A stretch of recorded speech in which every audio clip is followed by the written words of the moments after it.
Du 28 au 30 mars, le parc Tonget à Hanoï s'est métamorphosé en un carrefour vibrant de la culture francophone. Entre dégustations, spectacles envoûtants, rencontres inspirantes et opportunités académiques, le festival Balade en France et en francophonie 2025 a conquis environ 500 000 visiteurs. L'hebdomadaire Le Courrier du Vietnam numéro 16 vous invite à découvrir un aperçu de cet événement majeur dédié aux francophones et aux amoureux de la langue française à Hanoï. Les articles ont souligné les chiffres impressionnants de l'édition 2025, mettant en évidence l'enthousiasme des visiteurs pour les produits proposés lors de balades en France et en francophonie. En effet, quelques 14 tonnes de pommes et 300 kg de charcuterie ont été dégustés et écoulés tout au long de ce week-end animé. Un beau succès qui témoigne de l'engouement du public vietnamien pour la gastronomie et les produits français. Le point culminant de cette édition a sans doute été les événements mettant à l'honneur la communauté francophone au Vietnam. Parmi eux, la course de la francophonie et le salon d'orientation francophone ont marqué les esprits. Le 29 mars, dès le matin, environ 2000 coureux se sont retrouvés autour du lac du parc Tonget pour une matinée sportive. Cette troisième édition de la course, dédiée exclusivement à la communauté francophone et aux passionnés de sport à Hanoï, a une fois de plus affirmé les valeurs de la francophonie, devenant un véritable symbole de solidarité et de convivialité. En outre, la présence d'une quinzaine d'universités et d'une vingtaine d'entreprises au Salon de l'orientation francophone a montré le dynamisme des jeunes francophones. Un forum de l'emploi qui a mis en lumière leur employabilité et les perspectives professionnelles qu'offre la maîtrise du français. Au-delà d'un simple festival, d'une expérience immersive et d'une escale gastronomique, Balade en France et en francophonie a également offert une programmation musicale exceptionnelle aux visiteurs, une émotion sublimée par les performances vibrantes d'artistes francophones, de chanteurs et d'élèves vietnamiens.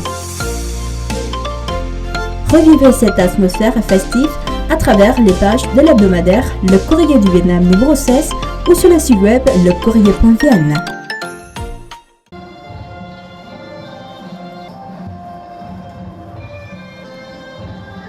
Le matin du 7 avril, soit le 10e jour du 3e mois lunaire, le président de la République, Luong Quang, a assisté à la cérémonie d'offrande d'encens en mémoire des rois fondateurs légendaires Hùng. L'événement s'est tenu au temple Kinh Thiên, au sommet du mont Nghĩa Lĩnh, dans le site historique national spécial des temples des rois Hùng de la province de Phu Thọ au nord. Lors de la cérémonie au temple Kinh Thiên, le chef de l'État a offert de l'encens, des fleurs et des offrandes pour exprimer sa reconnaissance envers les rois Hùng, ainsi que les ancêtres qui ont fondé et défendu le pays. Au nom de tout le peuple vietnamien, le président du comité populaire de la province de Phu Thọ, Bùi Văn Quang, a lu l'oraison rituelle soulignant l'importance historique de cette fête. Il y a également présenté les grandes réalisations obtenues par l'ensemble du parti, du peuple et de l'armée au cours de l'année écoulée dans le processus de développement national. Ensuite, le président Luong Quang, accompagné des dirigeants du parti et de l'État, a déposé des fleurs et allumé de l'encens au mausolée des rois Hùng, puis offert des fleurs devant la fresque en relief représentant le président Ho Chi Minh s'adressant aux cadres et soldats de la division Tiên Phong au carrefour du temple Giếng. La fête de commémoration des rois Hùng, 10e jour du 3e mois lunaire, est une journée solennelle empreinte de la profonde identité culturelle du peuple vietnamien, illustrant la philosophie de vie. Quand on boit de l'eau, on se souvient de la source.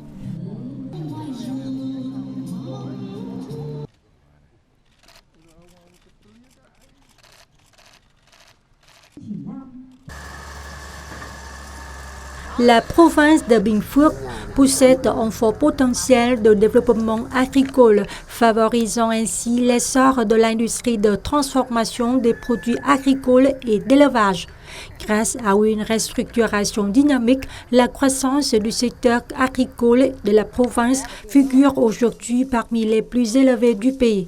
Les principales cultures industrielles de la province incluent l'anacadier, l'hévéa, le poivrier et le caféier, couvrant une superficie de près de 420 000 hectares. Par ailleurs, Bình Phước compte plus de 1000 entreprises spécialisées dans la transformation et l'exportation de produits issus de ces cultures. Les revenus d'exportation représentant les 2/3 du revenu total provincial. Ces principaux marchés d'exportation comprennent les pays ayant des accords de libre-échange avec le Vietnam, tels que République de Corée, États-Unis, Singapour, Chine et Cambodge. Parmi les produits phares exportés figurent les noix de cajou, le caoutchouc, le bois et les produits agricoles, ces derniers représentant 48% des exportations. Bình Phước, premier centre mondial de transformation de la noix de cajou, bénéficie d'un potentiel considérable pour exporter ses produits à base de cajou et diversifier son offre agricole vers des marchés de plusieurs milliards d'habitants. Cette dynamique ouvre la voie à un développement agricole plus durable et compétitif.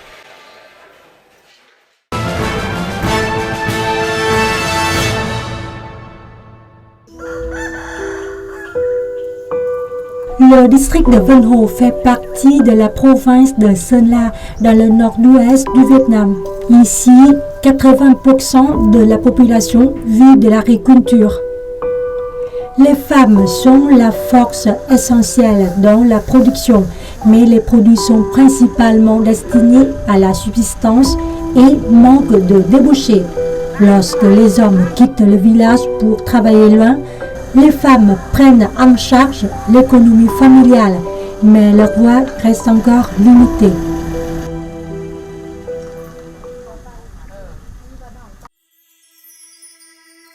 Dans le but de promouvoir une économie durable, le gouvernement vietnamien a désigné les districts de Vân Hồ et Mộc Châu comme zone touristique nationale. Mais comment les femmes peuvent-elles participer et bénéficier de ce développement?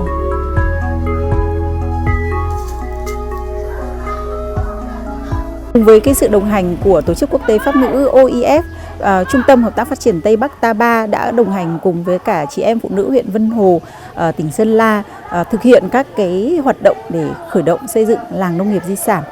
Chúng tôi cùng nhau làm nông nghiệp hữu cơ, cùng nhau làm du lịch sinh thái và để giữ rừng, giữ văn hóa. Nào bây giờ hãy cùng đồng hành với cả chị em phụ nữ nơi đây chứng kiến hành trình đổi thay của chúng tôi nhé.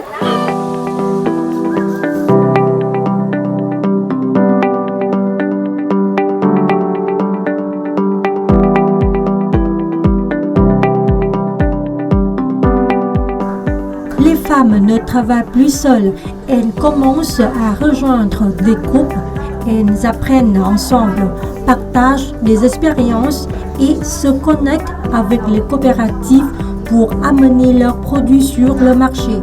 4 groupes de production biologique ont été formés et un groupe de services touristiques a été créé, organisant désormais des circuits.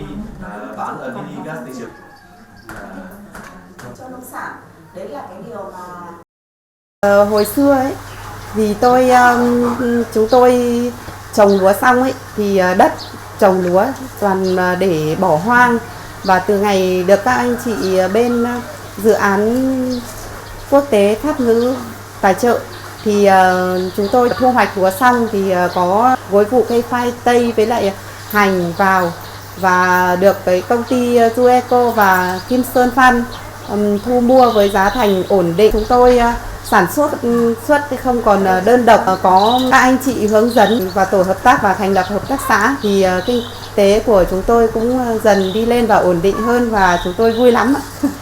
Trước đây thì cái điều kiện kinh tế của bà con dân trên địa bàn xã Trưng Yên còn rất khó khăn. Sau khi mà tổ chức Pháp ngữ và công ty TABA phối hợp với nhau vào triển khai cái dự án trên bàn xã Trưng Yên thì đã giúp cho cái điều kiện của bà con dân thay đổi rất nhiều. Như là đối với kinh tế, về sản xuất nông nghiệp thì triển khai cái sản xuất nông nghiệp theo hữu cơ, hàng nông sản của bà con dân bán ra thì giá nó cao hơn. Thứ hai là đối với về mặt xã hội thì trước đây thì bà con dân còn hay làm đi làm xa. Sau khi mà triển khai dự án trên bàn ấy thì bà con dân thì cũng giảm cái việc đi làm xa ra và tập trung để phát triển nông nghiệp trên địa bàn.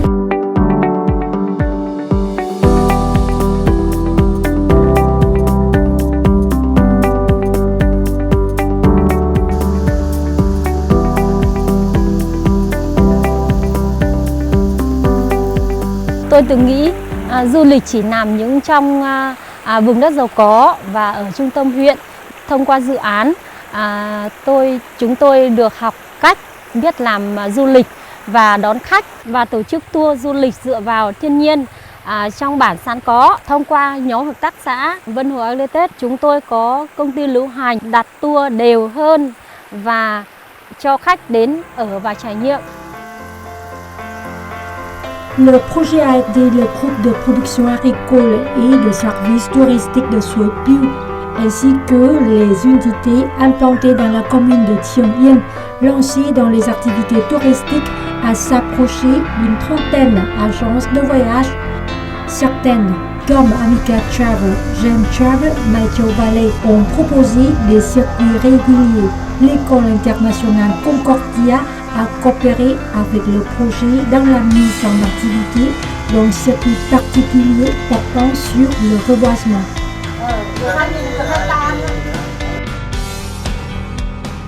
Thông qua dự án tổ sản xuất nông nghiệp dịch vụ và du lịch Suối Piu của chúng tôi đã có khu đón tiếp khách du lịch khang trang và đầy tiện nghi. Các thành viên đã thay phiên nhau dọn dẹp nhà sàn và đón khách theo định kỳ. Doanh nghiệp Agritech đã hỗ trợ khách du lịch cho chúng tôi yên tâm lắm.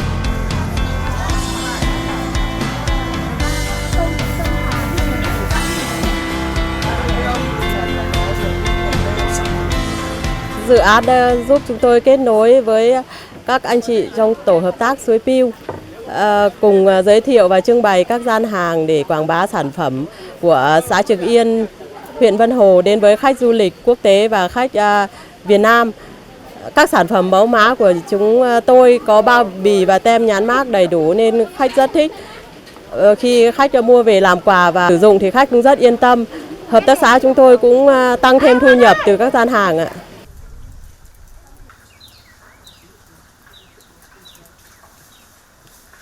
Hợp tác xã Đồng Rừng đã liên kết với tổ hợp tác Suối Piu để phát triển nông sản và sản phẩm du lịch của địa phương.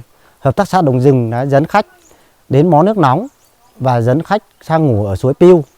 Sự liên kết này đã giúp chúng tôi phát triển mạnh mẽ và tự tin hơn. Đơn vị chúng tôi là đơn vị mà đi đầu trong cái việc là sản xuất và chế biến các cái sản phẩm sinh thái.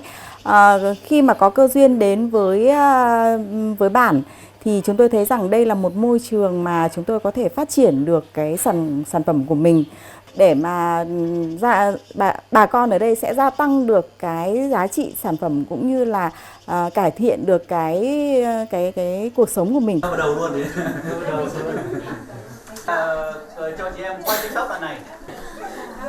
Alors, premièrement, dans cette région, il y a des minorités ethniques, il y a des femmes qu'on veut soutenir, qui en ont besoin d'avoir l'accès à justement à des opportunités économiques. Et puis, on a aussi une collaboration qui est très bonne avec une ONG qui s'appelle TABA, donc elle a répondu à notre appel de postuler pour des projets dans le cadre du programme Francophonie avec elle.